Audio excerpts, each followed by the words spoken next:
Hello students, SB ইনস্টিটিউটের YouTube চ্যানেলে তোমাদের সবাইকে ওয়েলকাম জানিয়ে আমি সুদেশনা বিশ্বাস আজকে ইতিহাসের একটা গুরুত্বপূর্ণ ক্লাসে চলে এসেছি। তোমরা আজকে টপিকটা নিজেরাই দেখে নাও, সেটা হচ্ছে মারাঠা সাম্রাজ্যের পেশোয়া তন্ত্র নিয়ে আজকে আমরা ক্লাসটিতে আলোচনা করব। গতদিনের ক্লাসে দেখবে শিবাজিকে নিয়ে কিন্তু গুরুত্বপূর্ণ আলোচনা ছিল। যারা ক্লাস দেখোনি অবশ্যই কিন্তু ক্লাসটি দেখবে। আর আজকে যারা প্রথমবার এসবি ইনস্টিটিউটের ভিডিও দেখছো প্রত্যেকে কিন্তু চ্যানেলটিকে সাবস্ক্রাইব করতে ভুলো না। ভিডিওতে শেষ পর্যন্ত থাকো। কম্পিটিটিভ এক্সামের যে ইনফরমেশনগুলো তোমাদের প্রয়োজনীয় সেটা কিন্তু আজকের ক্লাসের মাধ্যমে আমি তোমাদের সামনে তুলে ধরব। সুতরাং শেষ পর্যন্ত থাকো এবং চ্যানেলটিকে সাবস্ক্রাইব করো, লাইক করো ভিডিও ভালো লাগলে, তার সঙ্গে শেয়ার করতে কিন্তু একদম ভুলো না। চলো দেখে নেওয়া যাক যে আজকে কি কি রয়েছে। প্রথমে একটুখানি দেখো ভালো করে, সেটা হচ্ছে মারাঠা সাম্রাজ্যের পেশোয়াতন্ত্রের যে বিস্তারগুলো, সেখানে কোন কোন শাসক রয়েছেন সেটা আমরা একটু আগে দেখি। সবার প্রথমে দেখো রয়েছে বালাজি বিশ্বনাথ, তারপর রয়েছে প্রথম বাজিরাও, তারপর দ্বিতীয় বাজিরাও, তারপর মাধবরাও, নারায়ণ রাও, দ্বিতীয় মাধবরাও আর তৃতীয় বাজিরাও। তাহলে এই কটা কিন্তু আমাদেরকে, এই শাসকদের সম্পর্কে কিন্তু আমাদেরকে পড়ে নিতে হবে। এবার চলো প্রথমেই আমরা আগে বালাজি বিশ্বনাথের যে বিষয় সম্পর্কে কয়েকটা ইনফরমেটিভ যে জায়গা সেগুলো একটু দেখি। সেটা হচ্ছে বালাজি বিশ্বনাথ 1713 খ্রিস্টাব্দে শাহ বালাজি বিশ্বনাথকে পেশোয়া হিসেবে নিযুক্ত করেন। তাহলে দেখবে যে শিবাজি বা মারাঠা সাম্রাজ্যের যিনি ছিলেন শাহ, তিনি কিন্তু বালাজি বিশ্বনাথকে পেশোয়া হিসেবে নিযুক্ত করবেন। তার রাজনৈতিক বিচক্ষণতা, কূটনীতি, বাকশক্তির দ্বারা ভগ্ন মারাঠা সাম্রাজ্য আবার পুনরায় প্রতিষ্ঠিত হল। তাহলে বালাজি বিশ্বনাথের যে কথা বলার দক্ষতা, কূটনৈতিক ক্ষমতা, রাজনৈতিক চিন্তাধারা, এগুলোর জন্য কিন্তু মারাঠা সাম্রাজ্য যেটা প্রায় ভেঙে গেছিল সেটা আবার পুনরায় প্রতিষ্ঠিত হল। 1714 সালে লোনাবেলার সন্ধি দ্বারা কান্নুজি আংরেকে মারাঠা সাম্রাজ্য মুক্ত করেন। তাহলে এটাও ইম্পর্টেন্ট। 1714 সালে মুঘল সেনাপতি সৈয়দ হুসেন আলীর সাথে চুক্তির মাধ্যমে খানদেশ, গন্ডোয়ানা আর বেরা এই জায়গাগুলো লাভ করা হয় চুক্তির মাধ্যমে। মুঘলদের 6টি সুবা থেকে চৌথ মানে একটা কর আদায়ের অধিকার লাভ করে। ইতিহাসে এই চুক্তি মারাঠা সাম্রাজ্য বিস্তারের ম্যাগনা কার্টা বা সনদ নামে পরিচিত। ভীষণ ইম্পর্টেন্ট। এই যে ম্যাগনা কার্টা বা সনদ মারাঠা সাম্রাজ্য বিস্তারের কত সালে চুক্তিটা হলো? 1714 সালে হলো। আর এখানে বলাই রয়েছে সেনাপতি সৈয়দ হুসেন আলীর সাথে চুক্তির মাধ্যমে কোন কোন জায়গা লাভ করলেন? খানদেশ, গন্ডোয়ানা আর বেরা এই জায়গাগুলো লাভ করলেন বালাজি বিশ্বনাথ। মুঘলদের 6টা সুবা থেকে চৌথ আদায়ের অধিকারও তিনি লাভ করে ফেললেন। আর এই জায়গাটা ইম্পর্টেন্ট, যেটা মারাঠা সাম্রাজ্যের ম্যাগনা কার্টা নামে পরিচিত। তারপর দেখো এই চুক্তির ফলে বালাজি বিশ্বনাথ মুঘল রাজসভায় নিজের কর্তৃত্ব স্থাপন করেন এবং সৈয়দ ভ্রাতৃদ্বয়ের সাহায্যে ফারুকশিয়ার সিংহাসন থেকে চ্যুত করে মোহাম্মদ শাহকে সিংহাসনে বসান। তাহলে বালাজি বিশ্বনাথ কিন্তু এই সময় মুঘল রাজসভায় নিজের কর্তৃত্বটাকে খুব ভালোভাবে স্থাপন করতে পেরেছিল। 1720 সালে বালাজি বিশ্বনাথের মৃত্যু হয়। তাহলে এটাও একটা দুঃখজনক ঘটনা, কারণ ইনি কিন্তু পুরো মারাঠা সাম্রাজ্যকে পুনরায় প্রতিষ্ঠিত করেছিলেন আর কি। তারপর দেখো বালাজি বিশ্বনাথের পর প্রথম বাজিরাও আসছেন। 1720 সালে পিতার মৃত্যুর পর প্রথম বাজিরাও মারাঠা পেশোয়া পদে আসীন হন, মানে বসেন সিংহাসন।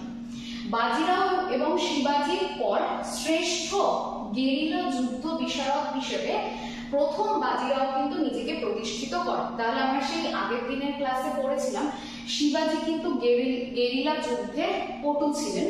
আবার আমরা দেখতে পেলাম বাজিরাও ও শিবাজির পর আবার কিন্তু এখানে প্রথম যিনি বাজিরাও তিনি কিন্তু গেরিলা যুদ্ধে বেশ পটু ছিলেন। বাজিরাও কিন্তু শিবাজি ছিলেন তো পটু গেরিলা যুদ্ধে, তারপরে কিন্তু এই প্রথম বাজিরাও যিনি তিনিও কিন্তু ভীষণভাবে পটু ছিলেন। তারপর দেখো তিনি সমগ্র ভারতে সাম্রাজ্য বিস্তারের স্বপ্নে হিন্দু পাতশাহী আদর্শ ঘোষণা করেন। শিবাজির ন্যায় হিন্দু ধর্মের প্রাধান্য দেওয়ায় রাজপুতরা তাকে সাহায্য করতে সম্মত হয়। বাজিরাও দাক্ষিণাত্যের অন্যতম শক্তি নিজামকে পরাজিত করে সন্ধি স্বাক্ষরে বাধ্য হয়। এরপর দেখা যাচ্ছে বাজিরাও মালব, বুন্দেলখণ্ড, তারপর গুজরাট এই প্রত্যেকটা জায়গা আস্তে আস্তে দখল করতে শুরু করে। অম্বর রাজ দ্বিতীয় জয়সিংহের আহ্বানে বাজিরাও 1773 সালে দিল্লি আক্রমণ করলে মোগল বাদশাহ পালিয়ে নিজেদের সাহায্য ভিক্ষা করেন। তাহলে এটাও কিন্তু ইম্পর্টেন্ট।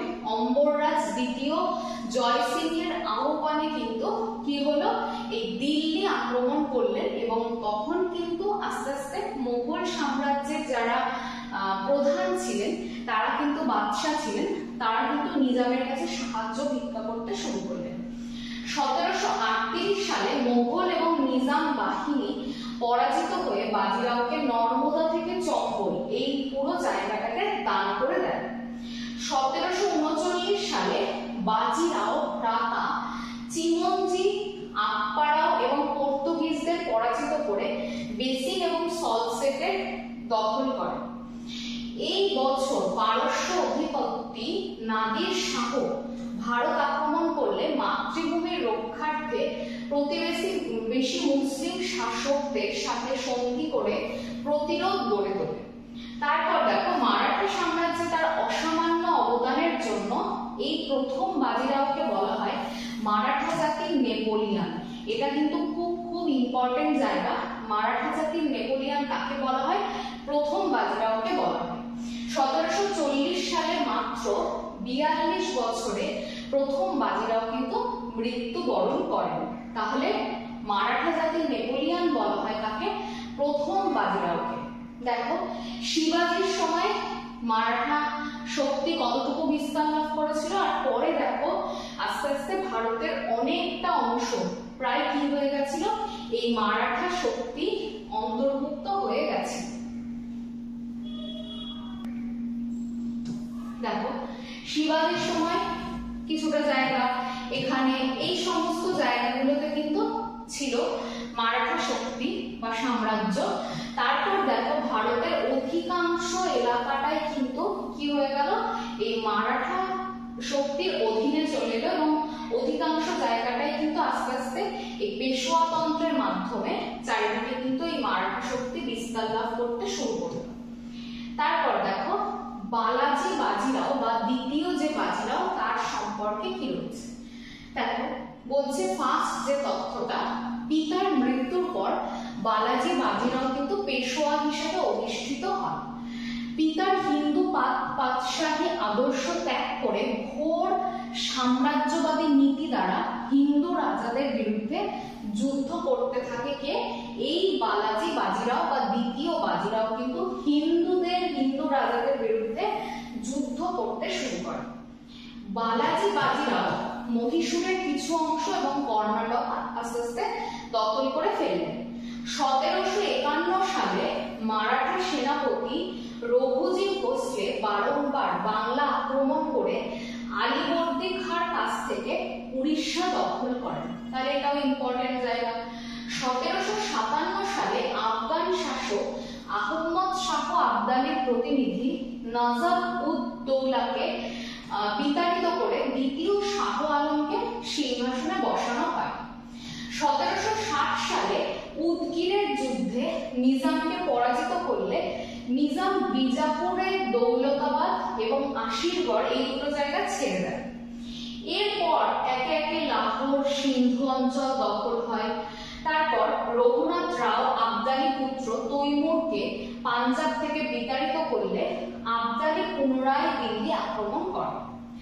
তারপর দেখো মারাঠারা ভয়ে ভীত অযোধ্যার নিজামউদ্দৌলা, রোহিলা সর্দার, নাজির খাঁ আবদালির পক্ষ নিলে 1961 সালের 14ই জানুয়ারি পানিপথের তৃতীয় যুদ্ধে মারাঠা বাহিনীর পরাজয় ঘটে। ভীষণ ইম্পর্টেন্ট একটা জায়গা।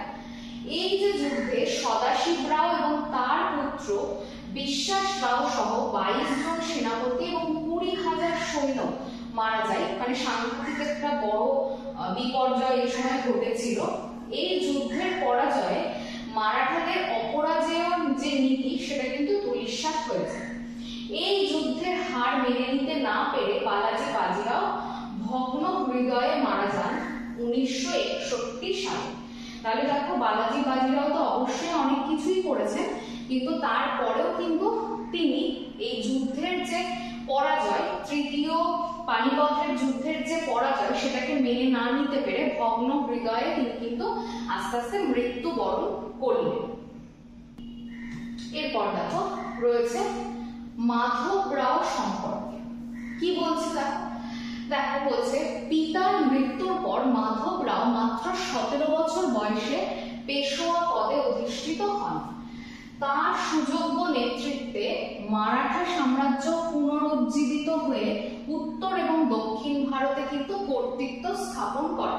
তাহলে এই মাধব রাওয়ের দ্বারা আস্তে আস্তে মারাঠা সাম্রাজ্য উত্তর এবং দক্ষিণ ভারতে বিস্তার লাভ করতে থাকে। এই জন্য তাকে মারাঠা জাতির দ্বিতীয় রক্ষাকর্তা বলা হয়। তাহলে আবার ইম্পর্টেন্ট জায়গা, মারাঠা জাতির দ্বিতীয় রক্ষাকর্তা কাকে বলা হয়? উত্তর হবে মাধব রাওকে। তারপর বলছে দেখো তিনি নিজামকে পরপর দুটো যুদ্ধে পরাজিত করেন।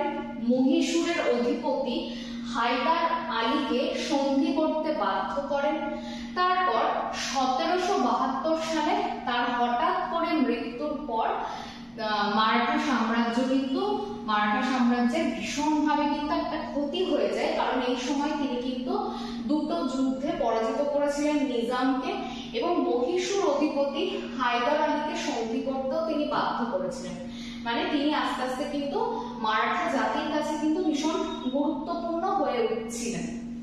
এর পরেরটাতে দেখো রয়েছে নারায়ণ রাও সম্পর্কে। দেখো মাধব রাও নিঃসন্তান হওয়ায় তার কনিষ্ঠ ভাই নারায়ণ রাওকে পেশোয়া উত্তরাধিকার করে যান। তারপর বলছে 9 মাসের মাথায় পিতৃব্য রঘুনাথ রাও নারায়ণ রাওকে হত্যা করে পেশোয়া দাবি করলে সখারাম বাপু এবং নানা ফড়নবিশ এরা কিন্তু সেটার বিরোধিতা করে। তার মানে মাধব রাওয়ের কোনো সন্তান না থাকায় একটা জটিলতা তৈরি হয়। তখন কিন্তু নারায়ণ রাও তিনি কিন্তু সিংহাসনে বসেছিলেন। এর পরেরটাতে দেখো দ্বিতীয় মাধব রাও কে। এদিকে দেখো নারায়ণ রাওয়ের বিধবা স্ত্রী গঙ্গাবাইয়ের পুত্র প্রসব হলে মারাঠারা শিশু দ্বিতীয় মাধব রাওকে সিংহাসনে বসিয়ে গঙ্গাবাইকে কর্তৃত্ব দেন। রাজ্যচ্যুত রঘুনাথ রাও বোম্বে ইংরেজদের শরণাপন্ন হয়ে 1775 সালে সুরাটের সন্ধি করেন। তাহলে রঘুনাথ রাও বোম্বেতে 1775 সালে ইংরেজদের সাথে সুরাটের সন্ধি করেন। 1775 সালে রঘুনাথ এবং ইংরেজ বাহিনীর কাছে আরাসের যুদ্ধে মারাঠারা পরাজিত হলে ইংরেজ গভর্নর ওয়ারেন হেস্টিংস পুরন্দরের সন্ধি স্বাক্ষর করলে শুরু হয় প্রথম ইঙ্গো মারাঠা যুদ্ধ। তাহলে দেখো পুরন্দরের সন্ধিটা স্বাক্ষর করার পরই এই প্রথম ইঙ্গো মারাঠা যুদ্ধটা শুরু হয়ে যায় 1775-এ। রঘুনাথ এবং ইংরেজদের কাছে আরাসের যুদ্ধে মারাঠারা পরাজিত হলে ওয়ারেন হেস্টিংস কি করছেন? পুরন্দরের সন্ধিটাকে স্বাক্ষর করছেন এবং সেখান থেকে আস্তে আস্তে প্রথম ইঙ্গো মারাঠা যুদ্ধ শুরু হয়ে গেল। এরপর বলছে নানা ফড়নবিশের কূটনীতির কাছে ইংরেজদের পরিকল্পনা ভেস্তে গেলে ইংরেজরা বাধ্য হয়ে 1779 সালে অপমানজনক ওয়ারগাঁও সন্ধিতে সকল দখলীকৃত রাজ্য ছেড়ে দেয়। তাহলে নানা ফড়নবিশের কূটনীতির কাছে ইংরেজরা কিন্তু এক প্রকার পরাস্ত হয়ে যায়। দীর্ঘদিন যুদ্ধের পর মারাঠা নায়ক মহাদ্দিজি সিন্ধি রায় মধ্যস্থতায় 1982 সালে সলবাই সন্ধির দ্বারা শাস্তিপূর্ণভাবে প্রথম ইঙ্গ-মারাঠা যুদ্ধের অবসান ঘটে। ইংরেজরা দ্বিতীয় মাধবরাওকে পেশোয়া হিসেবে মেনে নেয়। তাহলে এটাও কিন্তু ইম্পর্টেন্ট। এই সন্ধির ফলে দেখো নানা ফড়নবিশের আধিপত্য বৃদ্ধি হতে থাকে ধীরে ধীরে, তার যে কূটনৈতিক চিন্তা ভাবনা সেগুলোর মাধ্যমে। তার শাসনকালে রেবারের ভোসলে, তারপরে দেখো বড়দার গাইকোয়াড় আর ইন্দোরের হোলকার এবং গোয়ালিয়রের সিন্ধিয়ার সামন্ত রাজারা নিজেদের স্বাধীন বলে ঘোষণা করলে মারাঠাদের মধ্যে নিজেদের মধ্যে গৃহযুদ্ধ শুরু হয়ে যায়। 1794 সালে মহাদ্জি সিন্ধিয়া মারা গেলে নানা ফড়নবিশ সর্বসময় কর্তা হয়ে উঠতে থাকে, সর্বেময় আর কি কর্তা হয়ে উঠতে থাকে।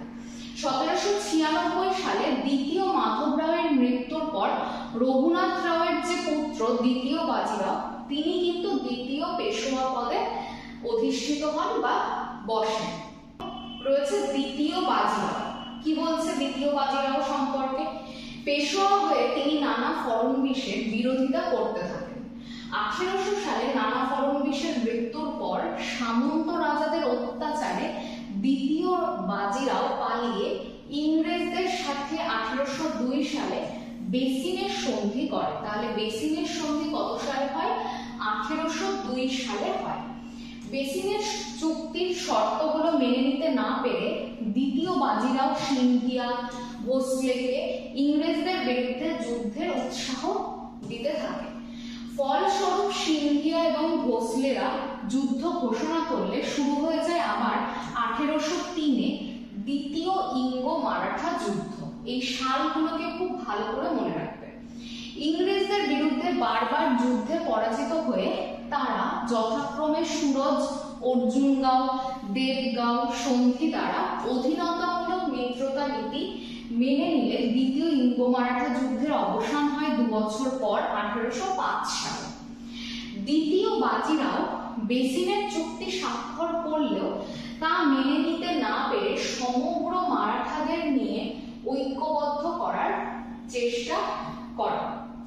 ত্রিম্বকজি ডিংলে নামক মন্ত্রীকে বিনা অপরাধে গ্রেপ্তার করলে পেশোয়া এবং সামন্ত রাজারা পিন্ডারি দস্যুদের সাহায্য নিতে থাকে। তৎকালীন যিনি গভর্নর লর্ড হেস্টিংসের সাথে পেশোয়া 1817 সালে পুনার চুক্তি স্বাক্ষর করে এবং সেখান থেকেই শুরু হয় তৃতীয় ইঙ্গ-মারাঠা যুদ্ধ। তার মানে এখানে আমরা দেখতে পাচ্ছি প্রথম, দ্বিতীয় এবং তৃতীয় ইঙ্গ-মারাঠা যুদ্ধের কথা। এরপর দেখো বলছে ইংরেজরা পুনা আক্রমণ করলে দ্বিতীয় বাজিরাও আস্তে আস্তে পলায়ন করে। 1817 সালে ভোসলে এবং হোলকার বাহিনী যথাক্রমে সীতাবলদীর এবং মোহিতপুরের যুদ্ধে পরাজিত হয়ে 1818 সালে মান্দাসরের সন্ধি দ্বারা ইংরেজদের অধীনতা মেনে নিলে সুবিশাল মারাঠা সাম্রাজ্য ইংরেজদের দখলে চলে আসে। তারপর দেখো আজকে কিন্তু আমাদের এই যে মারাঠা সাম্রাজ্যের যে ইতিহাসটা দেখলাম সেটা মোটামুটি যে জায়গাগুলো খুব ইম্পর্টেন্ট সেগুলো নিয়ে আমরা কিন্তু আলোচনা করেছি। খুব ডিটেলস আলোচনা হয়েছে সেটা আমি একদমই বলবো না, কারণ এই জায়গাগুলো থেকে পরীক্ষায় কিন্তু যে প্রশ্নগুলো আসে সেগুলো হচ্ছে প্রত্যেকটা সন্ধি কত সালে হয়েছে এবং কাদের মধ্যে হয়েছে, এই জায়গাগুলোই তোমরা একটু ভালোভাবে পড়বে।